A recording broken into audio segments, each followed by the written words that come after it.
Spanish? Spanish? That's Spanish. Sí, Emilia Spanish. Ah, it's possible? Yes, yes. I speak in Spanish.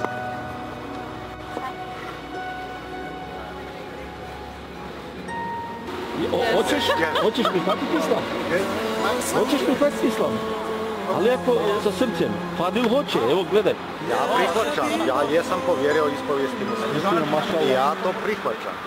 Inshallah. Vjerujem i svjedočim. Drago mi je. Tako? Vjerujem i svjedočim. Vjerujem i svjedočim. Da nema drugog Boga. Da nema drugog Boga. Osim Allaha. Osim Allaha. Molite mene i nju, da je ona prišla na moju vjeru. Prišla na moju. Da, poljubi je. Gerade angekommen in Kroatien und eine Frau nimmt den Islam an. Ja želim ovako. Da mi je drago da je moja supruga prišla na našu vjeru. Ime toga Allaha želim bi svi vas da povedem, a to jest na jedan ručak da možemo sjesti i da ovo proslaviti. Wa alaikum salam.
Susjed, neka dođe.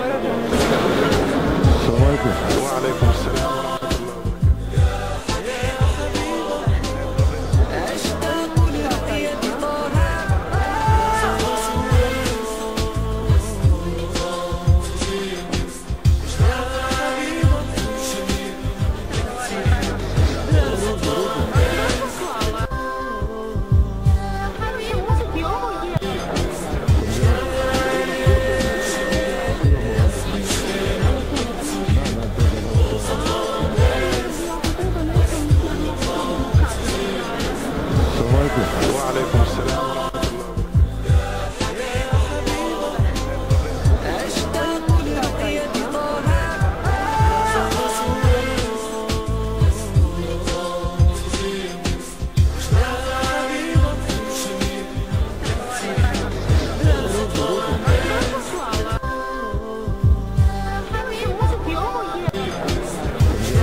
20 décembre 1896, l'islam entrait au Parlement.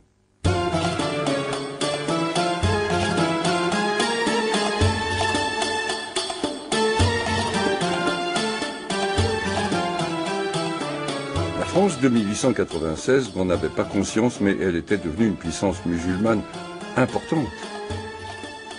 En Algérie, dans les protectorats du Maroc et de la Tunisie, en Afrique noire, à Djibouti, aux Comores, et jusque dans le comptoir indien de Chandernagor, plusieurs millions de musulmans vivaient sous le drapeau français. Et moi, j'avais de grandes réformes à proposer. Le seul qui m'ait compris, c'était Jaurès. Il s'est réjoui publiquement que les musulmans de l'Empire aient enfin leurs représentants au Parlement. Oui, moi, Philippe Grenier, député de Pontarlier, je parlais au nom de l'Algérie, de l'Afrique, de tous mes coreligionnaires. Mon projet, la naturalisation de tous les indigènes, la citoyenneté française pleine et entière jusqu'au milieu du Sahara. Comment y parvenir? Par l'instruction. C'est la clé de tout. L'instruction seule éteint le feu du fanatisme et de l'intolérance. Je voulais faire venir de jeunes musulmans à Paris pour les instruire dans les principes de la République. Je suis pour un islam progressiste, moi. Ma politique, c'est le Coran, plus Jules Ferry. Nous avions tout à gagner. L'Allemagne était 2 fois plus peuplée que la France. Pour tenir, il fallait faire appel au peuple d'outre-mer, défendre la métropole elle-même par ses troupes venues d'Afrique. Opposer à l'Allemagne une splendide cavalerie arabe que rien n'aurait arrêté. Je l'ai dit à la tribune. Ces indigènes qui croupissent dans la misère, ne seraient-ils pas heureux de défendre nos frontières et de partager leurs repas avec nos troupiers? Amenons-les à nous, au lieu de les dépouiller de leurs terres. J'ai dénoncé les agissements des administrateurs en Algérie qui spoliaient les détenteurs du sol au profit des grandes compagnies de colonisation. En procédant de la sorte, on crée une armée de malheureux qui, un jour, compromettra la sécurité de notre plus belle colonie. Mais ce n'était pas un grand mamamouchi enturbané, fut-il élu de la nation, qui allait remettre en chez la guerre entre Algériens et Français. Allah ne l'a pas voulu ainsi. Mes électeurs n'étaient pas très contents. Ils grognaient. Nous ne vous avons pas élus pour représenter les musulmans. J'écris aux grands de ce monde, aux administrateurs coloniaux. Tolstoï m'a répondu. Ils souhaitent, comme moi, la fusion des grands monothéismes en une religion de la paix.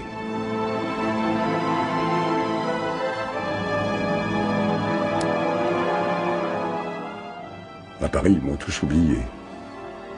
La guerre de 14, pourtant, m'a donné raison sur la menace allemande, sur les fils de fer barbelés, l'intérêt des troupes coloniales. De temps en temps, un journaliste fait le voyage pour consulter le sage, le vieux de la montagne. En 1925, ils sont venus me chercher pour que j'assiste à l'inauguration de la mosquée de Paris. Une mosquée dans la capitale. J'en avais eu l'idée 30 ans plus tôt. Je crois qu'il a marqué l'histoire de Pontarlier parce qu'il a essayé de faire passer un message d'humanisme, d'humanité, vantant et essayant de faire passer eh bien, une religion qui n'était pas du tout à l'époque ressentie comme telle, en tout cas dans les contrées du Haut-Doubs. Et je crois que c'est un visionnaire puisque eh bien, à lui seul, il représente un petit peu la problématique de l'acceptation de la religion de l'autre dans un pays qui est fondamentalement catholique et qui a encore aujourd'hui parfois du mal à accepter la différence religieuse. C'est trop drôle. Enfin, Inch'Allah, comme on dit chez moi.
Nous verrions un flash très brillant à un endroit précis du ciel, comme si une nouvelle étoile apparaissait, et tout le ciel deviendrait blanc.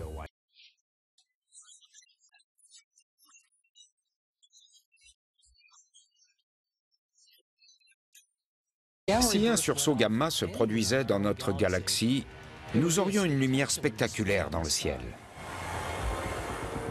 Un intense rayonnement remplit le ciel pendant que les rayons gamma déchirent l'atmosphère. La première chose que les gens verraient, que ce soit au milieu de la nuit ou du jour, c'est que nous aurions un nouveau soleil dans le ciel.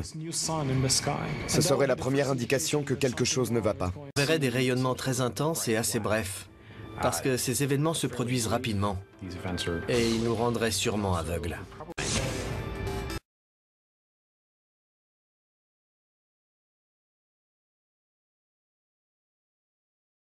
Que se passerait-il si soudain la Lune disparaissait? Si la Lune disparaissait dans une phase de pleine Lune ou de nouvelle Lune, elle serait alors alignée avec le flement solaire.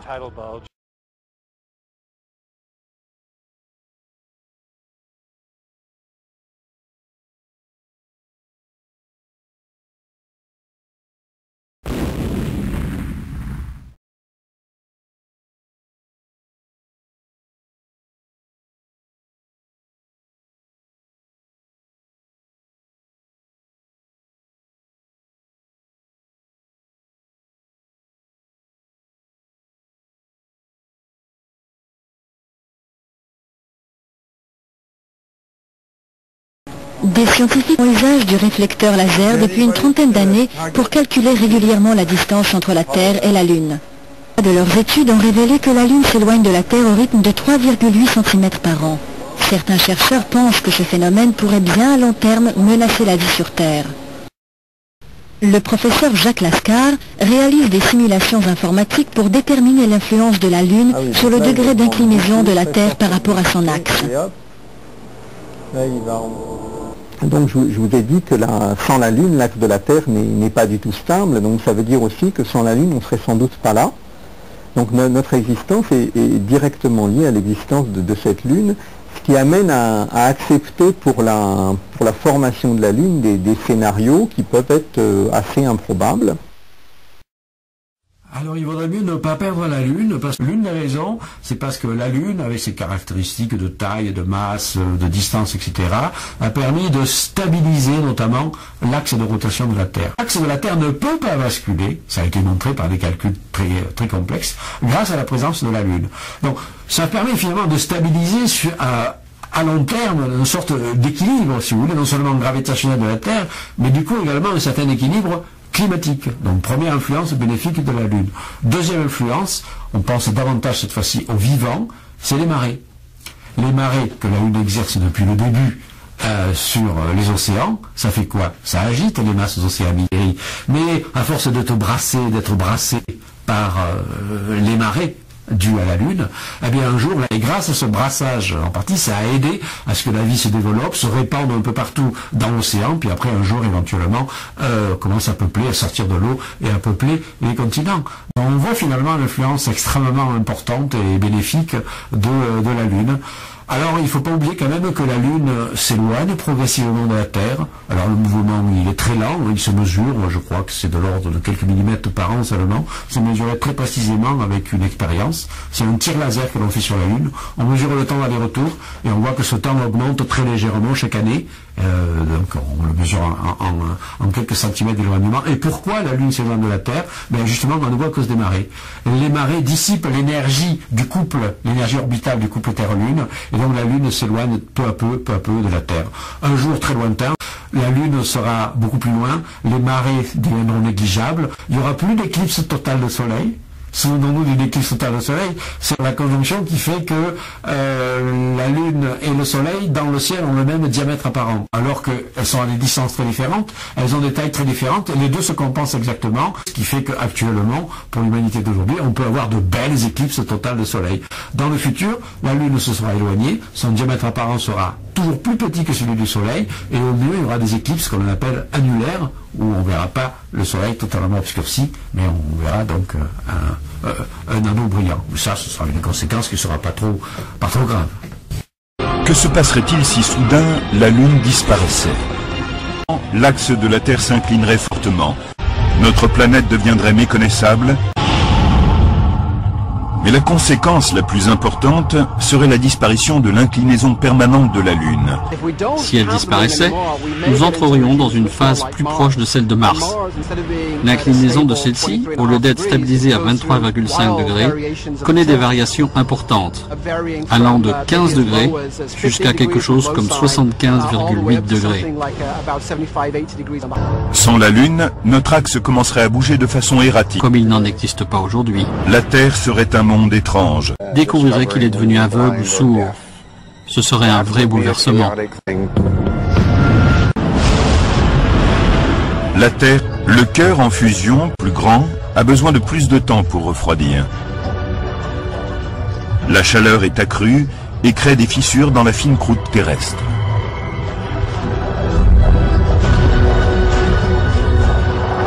Sans la Lune, le niveau d'instabilité axiale est amplifié. Et si la Lune n'existait pas, ce vacillement serait encore plus imprévisible. La Terre serait beaucoup plus lente et provoquerait des variations chaotiques de l'inclinaison axiale.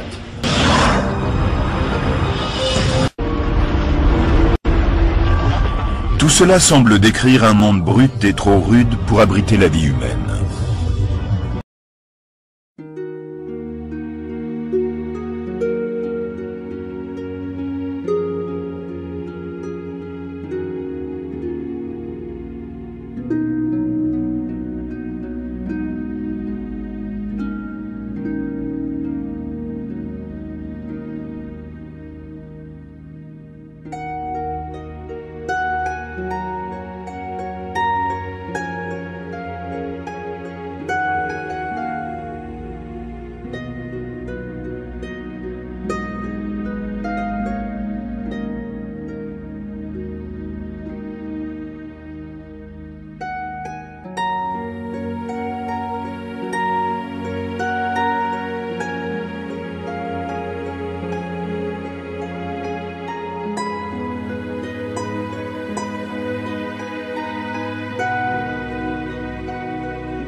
L'accouchement se caractérise par des contractions involontaires du muscle de la paroi de l'utérus, le myomètre. Lorsque les contractions sont précoces et trop fréquentes, elles se révèlent dangereuses. En précipitant l'ouverture du col de l'utérus, elles peuvent provoquer un accouchement prématuré.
Amen.